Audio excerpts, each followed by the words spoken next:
Betul bahwa ketika nambah anak nambah masalah itu bukan hal yang salah, yang diomongin itu benar. Kan persepsi dia seperti itu ya kan, bahwa anak adalah masalah. Dan secara nggak langsung dia menyebutkan bahwa dia menambah masalah emaknya gitu kan. Si Rina Nose bilang bahwa anak bakalan nambah masalah, kayak dia pernah punya anak aja gitu. Apapun kalimatnya dia, testimoni dia tentang punya anak itu menjadi invalid karena dia aja nggak pernah ngalamin. Contoh teman gue misalkan nggak pernah minum kopi, tiba-tiba dia ngomong espresso tuh pahit banget tau mbak, espresso itu gitu. Terus aku nanya, lu pernah minum kopi gitu, lu pernah minum espresso? Enggak. Gitu. Kan jadi gitu kan, nggak perlu gue bahas lebih jauh. Rina Nose menuai kontroversi karena pernah membeberkan dirinya tak ingin punya anak. Saat mengucap pengakuan tersebut, ia juga merasa dengan memiliki buah hati akan menambah masalah dalam hidup. Pandangan Rina Nose soal punya anak kemudian mendapatkan kritikan oleh seorang TikToker hingga menjadi konten yang heboh. Menurutnya, pernyataan Rina Nose tidak bisa dibenarkan sebab sang artis belum pernah merasakan punya anak. Melihat pandangannya dikomentari, Rina Nose memilih buka suara. Artis serba bisa itu menjelaskan bahwa ia melontarkan jawaban spontan saat di podcast Melanie Ricardo, bukan bermaksud negatif atas ucapan tersebut. Rina Nose mengaku sudah memahami tentang dirinya seperti apa dan bagaimana ia saat emosi. Atas hal itulah Rina Nose memutuskan untuk tidak punya anak. Nah loh, gimana nih menurut netizen tercinta? Kayak aku nih 26 tahun nih, terus kawan-kawan aku tuh udah pada punya menikah, udah dilamar, ada yang udah punya anak, ada yang udah cerai, ada yang udah ya gimana lah. Untuk standar sosial di Indonesia tuh umur 25an ke atas sudah pada nikah gitu kan. Nah jadi aku kasih tahu alasan mereka kenapa aku belum siap nikah. Banyak nanti begini gitu. Terus dia bilang gitu, terus mereka pada bilang, beberapa sih, nggak temen deket ya kan, temen deket aku emang ngerti aku gimana. Beberapa orang-orang lain yang kayak saudara atau yang kayak tetangga atau kayak yang teman-teman yang sekedar cuman say hi aja ngomong kayak gini, mikirnya kejauhan, dijalanin aja dulu, nikah nggak seserem itu.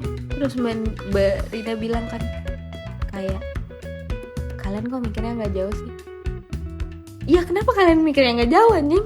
Kalau aku mikirnya jauh ya biarin aja anjing gitu kan. Kayak ya aku mikirnya jauh karena banyak contoh di sekitaran itu jadi contoh gitu. Jadi kayak aku males banget harus nikah gitu.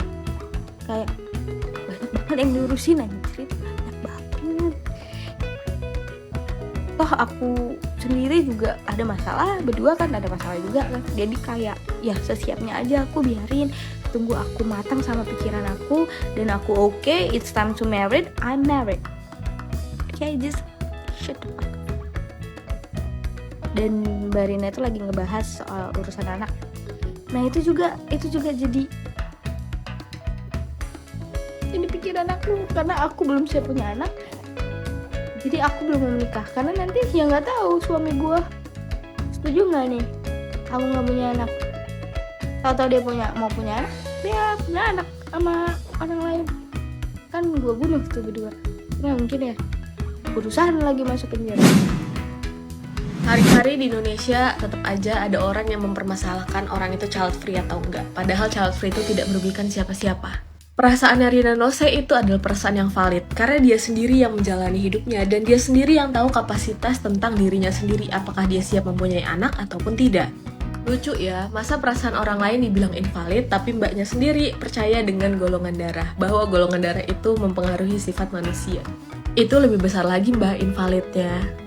Lagi pula menurut gue perbandingannya cukup lucu ya, antara nggak pengen punya anak dengan check out Shopee. Check out Shopee itu dampaknya berapa lama sih? Paling cuma seminggu atau paling lama setahun gitu ya. Tapi kalau misalnya pengen punya anak atau mempunyai anak, itu tuh dampaknya lama mbak, jangka panjang dan berpengaruh untuk generasi berikutnya. Daripada mempermasalahkan orang-orang yang child free, lebih baik mbaknya lihat nih, ada konten ibu-ibu kasih bayinya minum kopi Good Day. Anak kecil dikasih kopi, itu membuktikan kata-katanya Rina Nose itu valid, bahwa nggak semua orang itu pantas menjadi orang tua. Dan nggak ada salahnya kalau misalnya ada seseorang yang nggak pengen menjadi orang tua. Child free itu bukan kejahatan, nggak ada yang salah dengan ingin menjadi child free, karena setiap orang punya alasannya sendiri-sendiri. Jadi sekali lagi, aku mau tekanin kalau misalnya perasaan Rina Nose itu valid. Oke mbak? Gini ya, situasi saat ini gue sudah masuk ke tahun keempat di pernikahan gue dan belum dikaruniai anak, baru dikaruniai kucing gue ya. But it's okay, kita sedang menikmati proses hidup kita, perjalanan karir, perjalanan hidup, lika-likunya tuh kita lagi sangat enjoy this moment gitu hitungannya ya. Nah, gue tidak sepenuhnya merasa setiap kata-kata dari mbaknya, setiap testimoni yang dia sampaikan, opininya beliau ini adalah salah ya, si mbak yang berhijab ini. Gue juga nggak pernah ngikutin dia dan ini baru up-upnya di saat dia ngomong seperti itu ya. Kalimat yang gue appreciate ya, maksudnya kayak bener nih gitu, itu adalah setiap dalam keadaan apapun di hidup kita itu pasti ada resikonya. Itu betul pakai banget.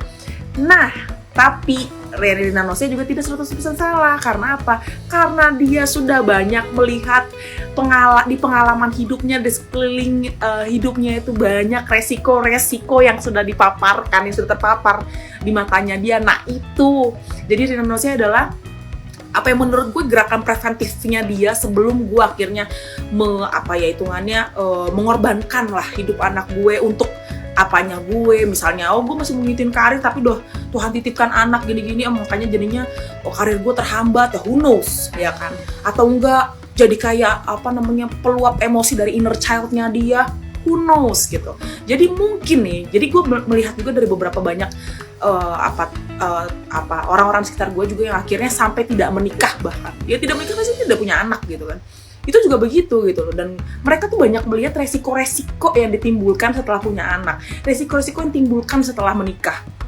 Itu yang di sekeliling dia tuh itu. Jadi dia nggak kayak preventifnya dia adalah ya udahlah mendingan udah deh gitu. Itu pun masing-masing mbak gitu. Kita nggak bisa paksakan lo harus begini dulu, lo harus begitu dulu, enggak. Tadi juga di FYP ada yang nge-state juga, dia bilang gini, anak itu titipan, betul. Jadi itu adalah bonus, adalah ini yang istimewa dari Tuhan, dipercayakan di hidup kita nih yang banyak dosanya ini, banyak kurangnya ini. Jadi nggak semua juga yang memang bisa dikaruniai anak, dan nggak semua juga yang memang ingin punya anak gitu ya. Jadi hargai aja keputusan masing-masing, dan jangan kayak ini bener, paling bener gitu ya, dan ini salah, paling salah, jangan kayak gitu. Hargai aja. Mau dia punya anak atau mau dia tidak punya anak, itu haknya Mbak Rina Nose. Selagi dia tidak mengajak orang lain untuk tidak punya anak, dan selagi dia tidak mengejek orang lain yang punya anak, itu sah-sah aja kok dilakuin. Kan yang menjalani dia sendiri, tidak merugikan orang lain. Benar, punya anak atau tidak itu udah ada ujiannya masing-masing. Tapi yang perlu diingat adalah ketika kita punya anak, tapi kita tidak memahami diri kita sendiri, masalah itu bukan cuma ada di kita, tapi juga lanjut loh ke anak kita. Makanya kenapa ketika kita ingin punya anak, ya kita harus berdamai dengan diri kita sendiri. Kalau enggak, kita justru akan mencetak manusia dengan luka yang sama. Kita nggak akan pernah tahu apa yang telah dialami oleh seseorang sampai dia berani mengambil keputusan tersebut. Nggak tahu juga apa aja yang udah dia lewatin sampai dia di titik tersebut. Jadi selagi itu tidak merugikan orang lain, kenapa kita harus pusing?